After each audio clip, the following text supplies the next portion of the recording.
میں نہیں چاہتی تھی کہ زاہد کو میری گھبراہٹ کا اندازہ ہو۔ کافی رات گزر چکی تھی۔ زاہد لیٹ گیا تھا مگر نیند اس کی آنکھوں سے کوسوں دور تھی۔ میں بھی کروٹیں بدلتی رہی۔ دل بار بار کسی انہونی کے خدشے سے کانپ اٹھتا تھا۔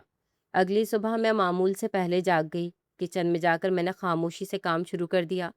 دل میں بار بار یہی خیال آ رہا تھا کہ آج کا دن شاید ہماری زندگی کا فیصلہ کر دے۔ میں نے سادہ سا کھانا تیار کیا۔ ہر کام کے ساتھ لبوں پر بے آواز دعا تھی۔ دوپہر کے قریب زاہد اٹھا تو اس کے چہرے پر اب بھی وہی پریشانی جمی ہوئی تھی۔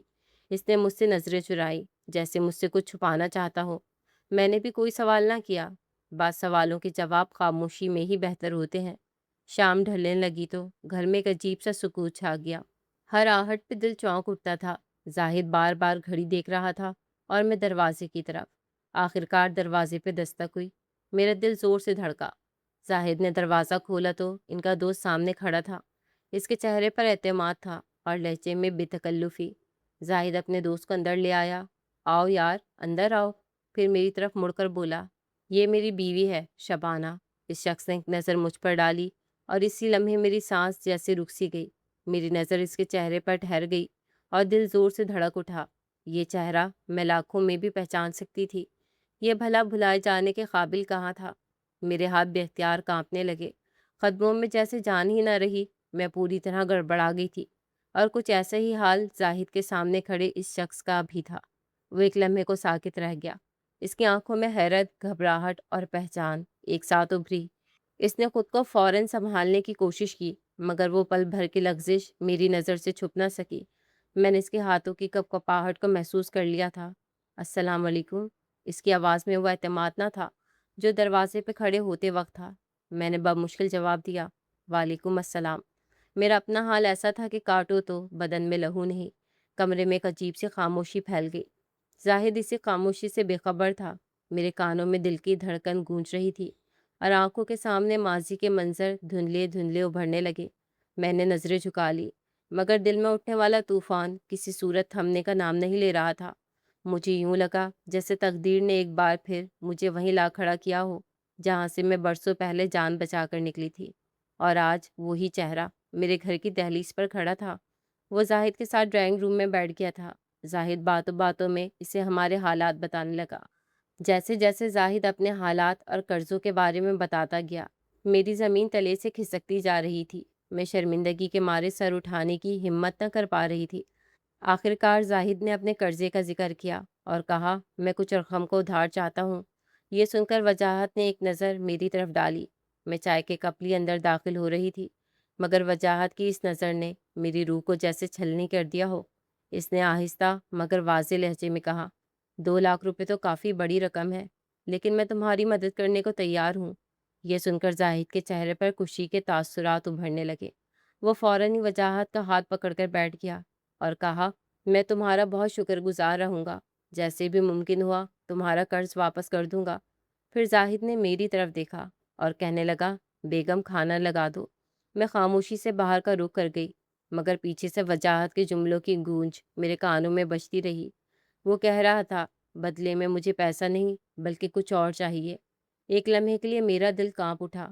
وجاہت کیا مانگنے والا تھا یہ سوچ کر میری سانسیں تیز ہو گئیں مگر میں وہاں رک نہیں سکی تھی، اس لیے میں باورچی خانے کی طرف چلی گئی اور چھوٹے سے دلان نما کمرے میں دسترخوان بچھانے لگی۔ میں نے چھولوں کا پلاؤ بنایا اور تھوڑا سا مرغ کا سالن تیار کیا۔ اس کے علاوہ گھر میں زیادہ کچھ بھی موجود نہیں تھا۔ یہ پیسے بھی رات کو زاہد کسی سے ادھار لے کر آیا تھا ورنہ ہم نے تو کافی دنوں سے مرغی کی شکل بھی نہ دیکھی تھی۔ دسترخوان لگانے کے بعد جب میں ڈرائنگ روم کا رخ کرنے لگی، میری نظر اپنے شوہر کے چہرے پر پڑی۔ اس کا چہرہ بالکل سرخ ہو رہا تھا، ماتھے پر لکیروں کا جال سا تھا اور چہرے کے تاثرات اچانک بدل گئے تھے۔ تھوڑی دیر پہلے والی خوشی جیسے غائب ہو گئی تھی۔ زاہد، کھانا لگ گیا ہے۔ میرے کہنے پر زاہد نے چونک کر مجھے دیکھا اور پھر وجاہت کے ساتھ آ کر کھانا کھانے بیٹھ گیا۔ وہ دونوں کھانا کھا رہے تھے جبکہ میں دور کھڑی تھی۔ وجاہت نے خود ہی مجھے آواز دی اور کہنے لگا، شبانہ، آپ کھانا نہیں کھائیں گی کیا؟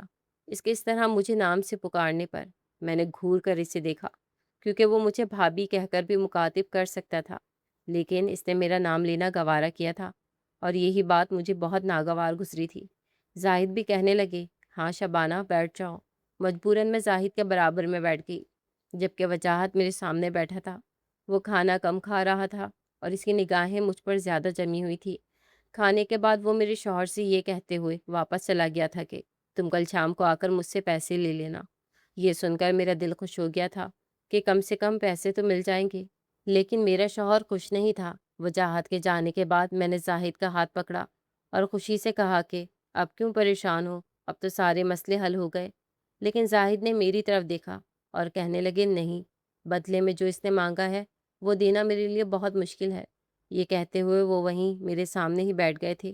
کہنے لگے کہ مجھے کچھ سمجھ نہیں آ رہا، میں کیا کروں اور کیا نہیں۔ ایک طرف وجاہت پیسے دینے کو تیار ہے، لیکن دوسری طرف اس نے ایک ایسی شرط رکھ دی ہے جسے پورا کرنا میرے لیے ناممکن ہے۔ میں کل پیسے لینے نہیں جاؤں گا۔ میں نے فوراً زاہد سے پوچھا، ایسی بھی کون سی شرط ہے؟ اگر وہ پیسوں کی واپسی کے بجائے کچھ اور مانگ رہا ہے تو آپ دے دیں، کم سے کم ہماری زندگی بھر کے لیے جان تو چھوٹ جائے گی۔ آپ ہی بتائیں 2 لاکھ روپے ہم کہاں سے لائیں گے؟ اگر آج ہم نے قرض لے بھی لیا تو اسے چکانے کے لیے بھی ہمیں سالوں درکار ہوں گے۔ اس سے بہتر تو یہی ہے کہ آپ اس کی شرط مان لیں۔ میری بات سن کر زاہد نے گہری نگاہوں سے مجھے دیکھا اور کہنے لگا کہ وہ شرط میں ایک رات کے لیے تمہیں چاہتا ہے۔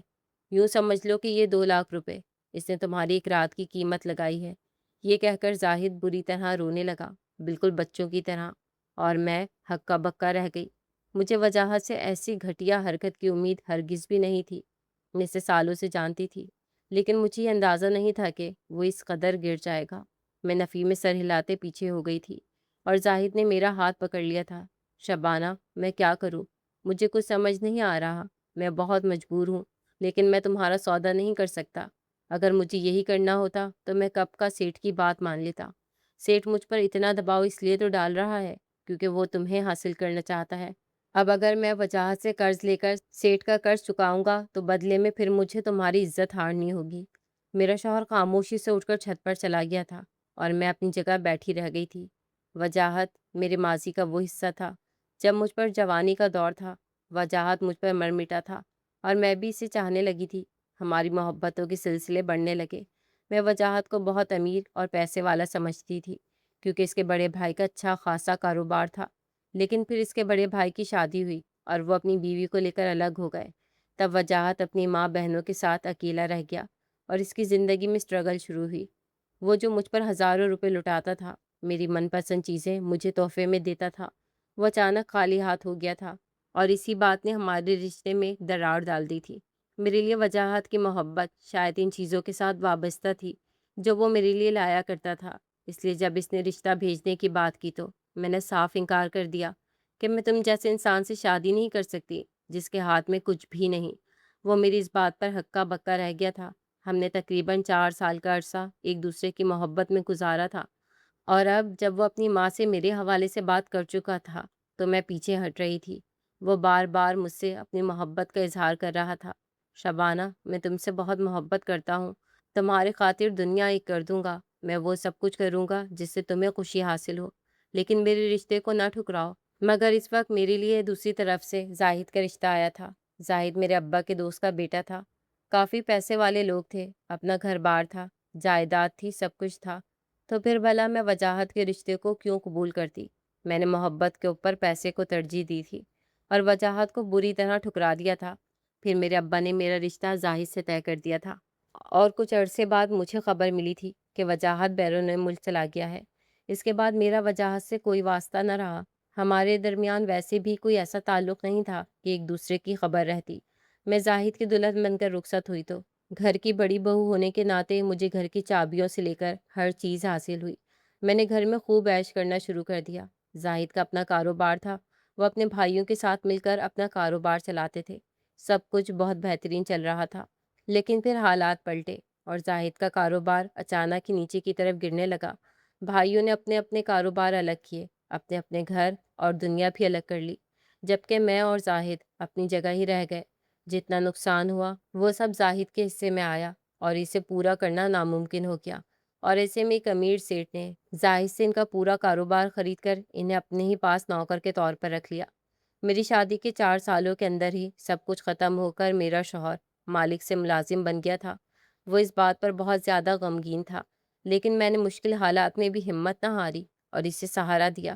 میں نے وجاہت کو تو چھوڑ دیا تھا، لیکن میں زاہد کو نہیں چھوڑ سکتی تھی، کیونکہ وہ میرا شوہر تھا۔ اسی درمیان میں امید سے ہوئی، لیکن ان ساری مشکلات کی وجہ سے میرا حمل بھی زیادہ دن نہ رہ سکا۔ ہم دونوں اولاد کی خوشی سے بھی محروم ہو گئے۔ پھر ہمارے حالات اتنے بگڑے کہ وہ بڑا سا گھر جو حویلی نما تھا، ہمیں وہ بھی چھوڑ کر کرائے کے گھر پر آنا پڑا، اور زاہد اپنے ہی کاروبار میں ایک ملازم کی طرح نوکری کرنے لگے۔ جیسے تیسے ہمارے گھر کا گزارا چل رہا تھا، لیکن پھر میں دوبارہ امید سے ہوئی، اور کچھ عرصے بعد ہی میری حالت بہت زیادہ خراب ہو گئی۔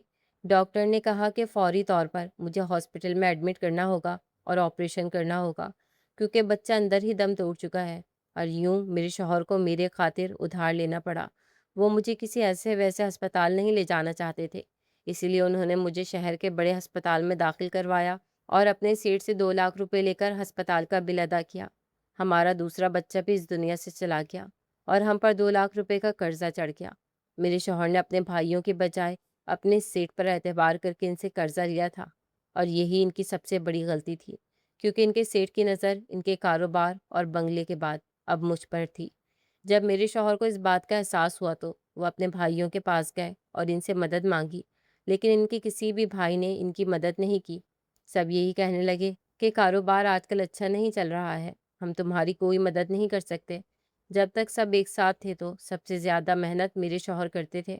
سارا کاروبار بھی ان کا ہی کھڑا کیا ہوا تھا کہ وہ بڑے بیٹے تھے، اور انہوں نے روز اول سے اپنے باپ کے ساتھ مل کر بہت محنت کی تھی، لیکن اسی کاروبار میں سب نے اپنا لاکھوں روپے کا حصہ بنایا اور پھر آخر میں میرے شوہر کو چھوڑ دیا۔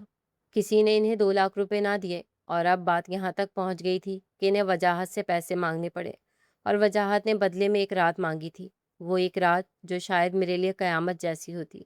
میرے شوہر نے کہہ دیا تھا کہ وہ صبح وجاہت کو انکار کر دیں گے، اور پھر وہ چھت پر چلے گئے تھے، لیکن میں اچھی طرح جانتی تھی کہ اگر ہم نے وجاہت سے پیسے لے کر سیٹ کو نہ دیے تو میری زندگی اس سے بھی بدتر ہو جائے گی۔ وجاہت نے تو ایک رات مانگی تھی، لیکن وہ سیٹ تو شاید ساری زندگی مجھے نوچتا رہتا۔ میں پوری رات سوچتی رہی تھی، اور بالآخر میں نے خود کو اس بات کے لیے راضی کر لیا تھا کہ میں اپنے شوہر کے خاطر وجاہت کے قدموں میں بچ جاؤں گی۔ مجھے وجاہت سے محبت نہیں رہی تھی، بلکہ سچ کہوں تو مجھے اس سے نفرت کا احساس ہوا تھا، جس نے اس مشکل وقت میں اپنی انا کو تسکین پہنچانے کے لیے میرا ساتھ مانگ لیا تھا۔ اگلی صبح زاہد کہنے لگے کہ میں وجاہت کو انکار کرنے جا رہا ہوں۔ میں انہیں روکنے لگی تھی کہ اتنے میں دروازہ بجا، اور پولیس والوں کے ساتھ میرے شوہر کا سیٹ ہمارے دروازے پر آ گیا۔ کہنے لگا کہ تمہارے پاس آج شام تک کا وقت ہے، اگر پیسے نہیں دیے تو حوالات جانے کے لیے تیار ہو جانا۔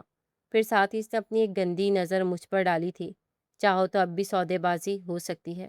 میں نے غصے میں آگے بڑھ کر کہا، سیٹ صاحب پیسوں کا انتظام ہو گیا ہے، آپ کو شام میں آپ کے پیسے مل جائیں گے، ابھی آپ یہاں سے جائیں، اور دروازہ ان کے منہ پر بند کر دیا۔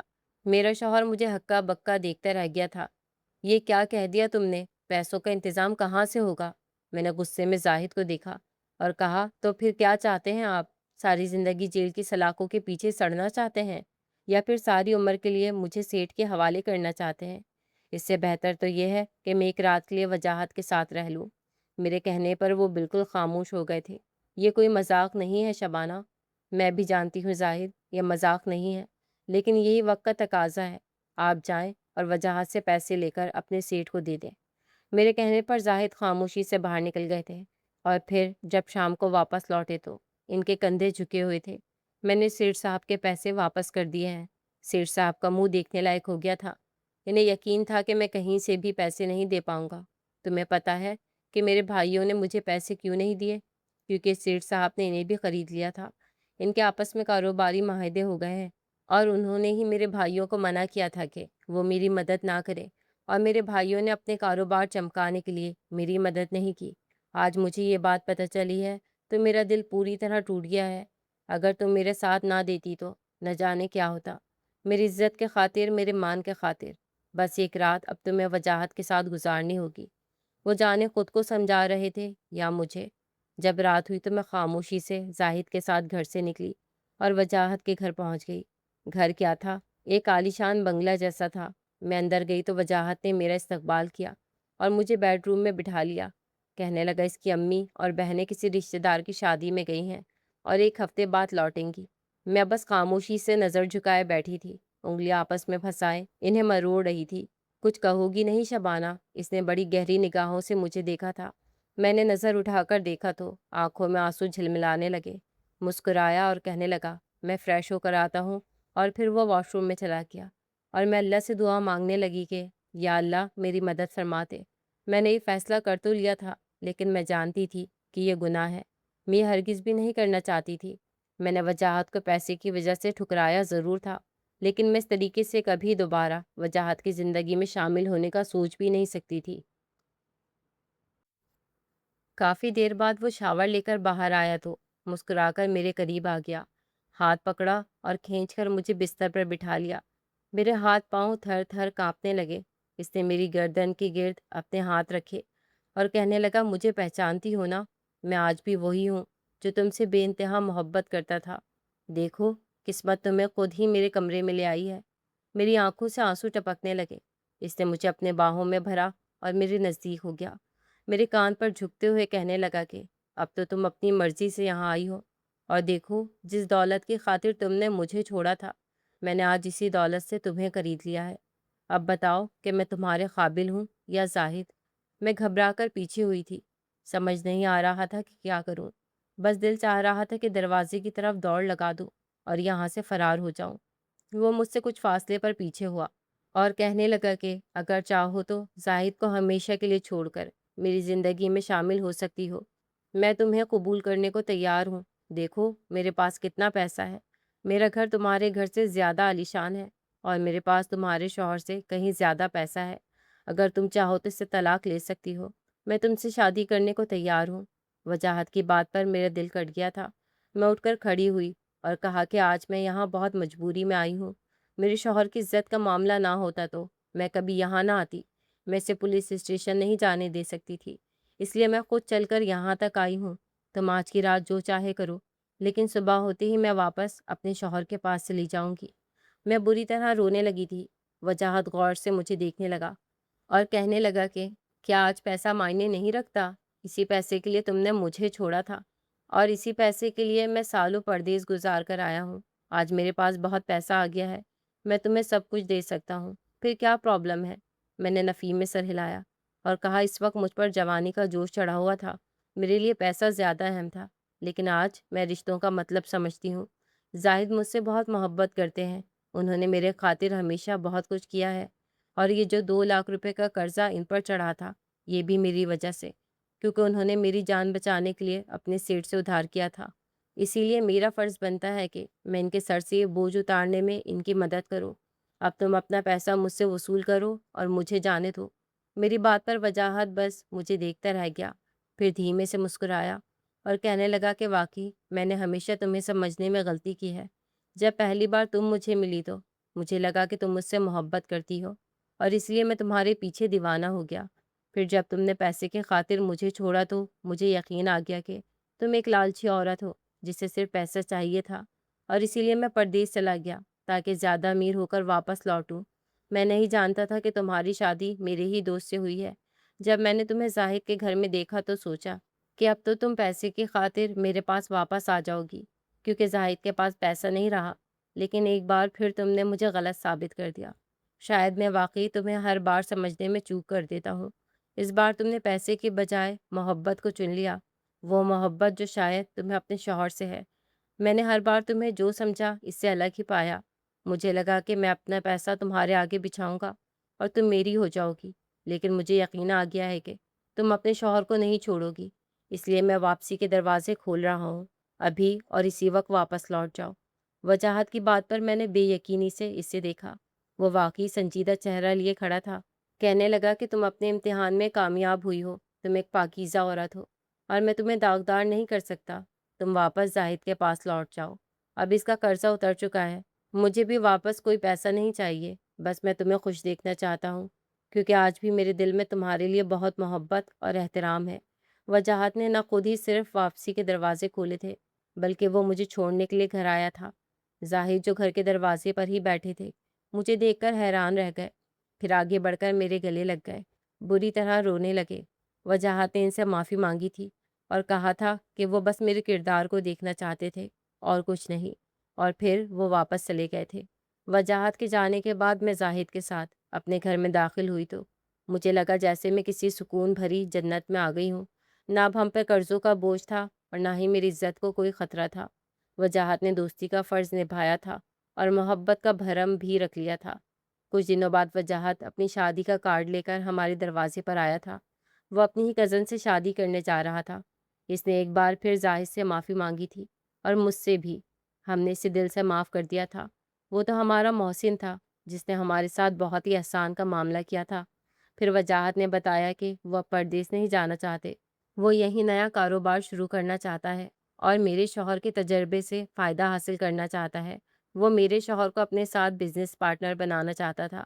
ہمارے پاس کاروبار میں لگانے کے لیے پیسہ تو نہیں تھا، لیکن زاہد کے پاس بہت سارے کانٹیکٹس تھے، تجربہ تھا، اور وہ اسی کے ساتھ کاروبار میں شامل ہونے جا رہے تھے۔ وہ دونوں مل کر ایک نئے کاروبار کی بنیاد رکھنے والے تھے، اور میں نے خدا سے دعا کی تھی کہ میرے شوہر جلد ہی ترقی اور کامیابی حاصل کر لے۔